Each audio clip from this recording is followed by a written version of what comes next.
വിശുദ്ധ ഗ്രന്ഥം പറയുന്നത് പോലെ അല്ലെങ്കിൽ യേശു ആവശ്യപ്പെടുന്നത് പോലെ അവിടുത്തെ വിശ്വസിക്കാൻ എളിമ എന്ന പുണ്യത്തിൻ്റെ അടിസ്ഥാനമില്ലാതെ സാധ്യമല്ല എന്ന് തിരുവചനാടിസ്ഥാനത്തിൽ നാം കണ്ടു.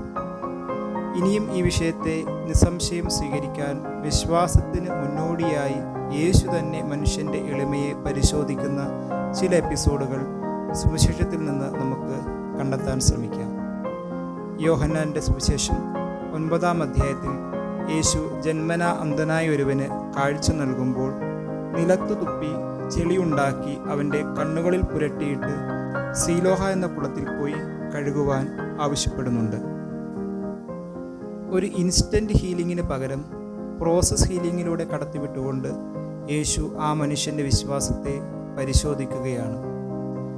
യേശു കണ്ണിൽ ചെളി പുരട്ടുമ്പോൾ അവന് കാഴ്ച ലഭിച്ചിരുന്നില്ല.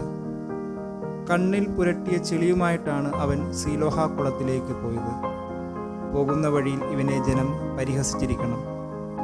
ഇന്നുവരെ ഇവൻ അന്ധനായിരുന്നു, ഇപ്പോഴിതാ സമനില തെറ്റിയിരിക്കുന്നു. എന്നാൽ തന്നോട് പറഞ്ഞവനിലുള്ള വിശ്വാസവും തൻ്റെ ആഴമായ എളിമയും കൊണ്ട് പരിഹാസങ്ങൾ അവനെ പിന്തിരിപ്പിച്ചില്ല. കാഴ്ച ലഭിക്കുക എന്ന ആ വലിയ അത്ഭുതത്തിന് മുൻപ് തന്നെ അവൻ ആഴമായി എളിമപ്പെട്ടിരുന്നു. ഇനി ഈ അന്ധൻ യേശുവിനെ കണ്ടുമുട്ടുന്നതും അവനിൽ വിശ്വസിക്കുന്നു എന്ന് ഏറ്റുപറയുന്നതും പിന്നീട് അവൻ യേശുവിനെ ദേവാലയത്തിൽ വെച്ച് കണ്ടുമുട്ടുന്ന സമയത്താണ്. ഇവിടെ നാം കാണുന്നത് വിശ്വാസം പ്രീസപ്പോസ് ചെയ്യുന്ന എളിമയാണ്. യേശു കാനാൻകാരിയുടെ മകളെ പൈശാചിക ബാധയിൽ നിന്ന് സുഖപ്പെടുത്തുന്നതിന് മുൻപ് അവളുടെ എളിമയെ പരിശോധിക്കുന്നുണ്ട്. തൻ്റെ മകളെ സുഖപ്പെടുത്തണമേ എന്നപേക്ഷിച്ച് യേശുവിൻ്റെ അടുത്ത് വന്ന അവളോട് യേശു പറഞ്ഞ വാക്കുകൾ മക്കളുടെ അപ്പമെടുത്ത് നായ്ക്കൾക്ക് എറിഞ്ഞു കൊടുക്കുന്നത് ഉചിതമല്ല എന്ന് പറഞ്ഞുകൊണ്ടാണ്.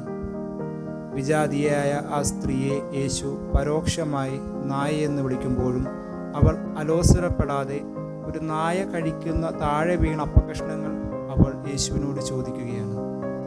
അവൾ സ്വയം താണപ്പോൾ യേശു അവളുടെ വിശ്വാസം വലുതാണ് എന്ന് പറഞ്ഞുകൊണ്ട് അവളെ പ്രശംസിക്കുന്നതായും നമുക്ക് കാണാം. വിശ്വാസത്തിൻ്റെ വലുപ്പം നിർണ്ണയിക്കുന്നത് എളിമയുടെ ആഴത്തിൽ നിന്നാണ്.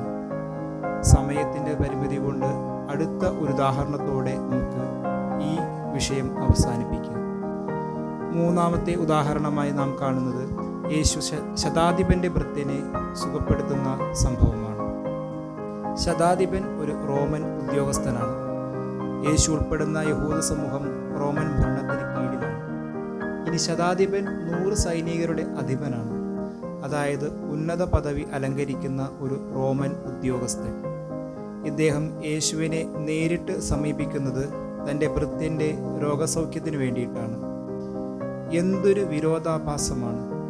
ഒരു ഉന്നത ഉദ്യോഗസ്ഥൻ, അതും റോമാക്കാരൻ, തൻ്റെ കീഴിൽ 100ഓളം സൈനികരുള്ള സേനാനായകൻ വീട്ടിലെ കേവലമൊരു വേലക്കാരൻ്റെ സൗഖ്യത്തിനു വേണ്ടി നേരിട്ട് യേശുവിനെ സമീപിക്കുന്നു. ഭാര്യയ്ക്കോ മക്കൾക്കോ ബന്ധുമിത്രാദികൾക്കോ വേണ്ടിയിട്ടല്ല, കേവലം ഒരു ഭൃത്യനു വേണ്ടി ശതാധിപൻ യേശുവിനെ സമീപിക്കുന്നു.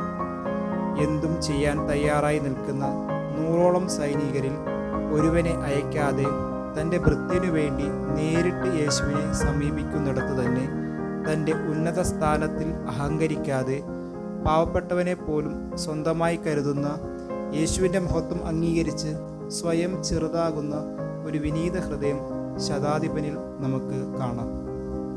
അവൻ്റെ ആവശ്യം കേട്ട് അവൻ്റെ എളിമയെ കണ്ട് കൂടെ ചെല്ലാൻ യേശു തയ്യാറാകുമ്പോഴും യേശുവിനെ വിസ്മയിപ്പിച്ചുകൊണ്ട് ലോകത്തിലെ തന്നെ ഏറ്റവും മനോഹരമായ യാചന ഈ വിജാതീയന നാവിൻ തുമ്പിൽ നിന്ന് അടർന്നു വീഴാൻ ദൈവത്തിൻ്റെ പരിശുദ്ധാത്മാവ് ഇടയാക്കി. കർത്താവേ, നീ എൻ്റെ ഭവനത്തിൽ പ്രവേശിക്കാൻ ഞാൻ യോഗ്യനല്ല. നീ ഒരു വാക്കുച്ചരിച്ചാൽ മാത്രം മതി, എൻ്റെ ഭൃത്യൻ സുഖപ്പെടും.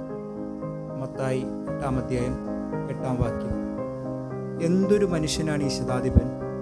സ്വന്തം ജനത്തിലെ നിയമജ്ഞരും പരീസയ പ്രമുഖരും പുരോഹിതവർഗവും യേശുവിനെ തച്ചനെന്നും തച്ചൻ്റെ മകനെന്നും ചുങ്കക്കാരുടെയും പാപികളുടെയും വേശ്യകളുടെയും സ്നേഹിതനെന്നും വിളിച്ച് ആക്ഷേപിക്കുമ്പോൾ ഒരു വിജാതീയൻ, സമൂഹത്തിൽ ഉന്നത പദവി അലങ്കരിക്കുന്നവൻ, യേശു തൻ്റെ ഭവനത്തിൽ വരുവാൻ തനിക്ക് യോഗ്യതയില്ലെന്ന് ഏറ്റുപറയുന്നു.